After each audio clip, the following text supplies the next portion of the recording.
வணக்கம் நண்பர்களே, part 4 of family outing. இறுதியா அருமையா பேச்சை போட்டிருந்தோம் இல்லையா, நம்ம குடும்பமா உட்காந்து பேச்சை போட்டிருக்க நேரத்தில் இந்த சைடு பார்த்தா ஒரு 3 குதிரை இருந்துச்சு. ஸோ அருமையா அந்த 3 குதிரையை நானும் 2 மாப்பிள்ளை போலான்னு பார்த்தா, பட் அது நடக்காத காரியம் இல்லையா. ஸோ அதுக்குள்ள அண்ணனும் அண்ணி வந்துட்டாங்க. அருமையான சாப்பாடு நாங்கள் வாங்கி வச்சது மிக அருமையா சாப்பிட்டு நம்ம 2 மாப்பிள்ளைகளும் அந்த குதிரையை பார்த்து பொறி சாப்பிட்டு பார்த்தீங்களா, ஒரு அருமையா 3.25 அளவெல்லாம் கிளம்பிட்டோம். பார்த்தீங்களா, ஐஸ் எல்லாம் வாங்கி குடும்பமாக சாப்பிட ஆரம்பிச்சிட்டாங்க. பாட்டி பார்த்தீங்களா மிக நல்லா இருக்குன்னு ரெஸ்ட் சாப்பிட்டு இருந்தாங்க. பார்த்தா ஒரு சிரிச்சாங்க. தென் அதற்கப்புறம் பார்த்தீங்களா குடும்பமாக சாப்பிட்டு கிளம்பிட்டோம். டிரைவிங் கிளாஸ் அந்த இடத்துலேயே டிரைவிங் கிளாஸ் அக்காவுக்கும் அன்னிக்கும் அம்மாவுக்கும் சொல்லி கொடுக்கணும்னு சொன்னாங்க.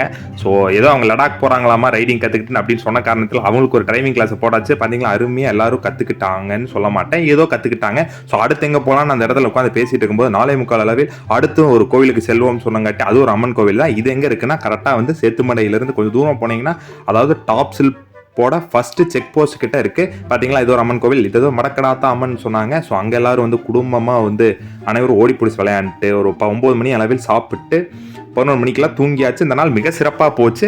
யார் யாரெல்லாம் இந்த மாரி ஃபேமிலி கூட போயிருக்கீங்களோ அவங்க ஒரு கமெண்ட் பண்ணுங்க. போலைனாலும் இனிமேல் குடும்பமாக போங்க. அது ஒரு மிக நல்ல ஒரு எக்ஸ்பீரியன்ஸ், ரொம்ப ஜாலியாக இருக்கும்.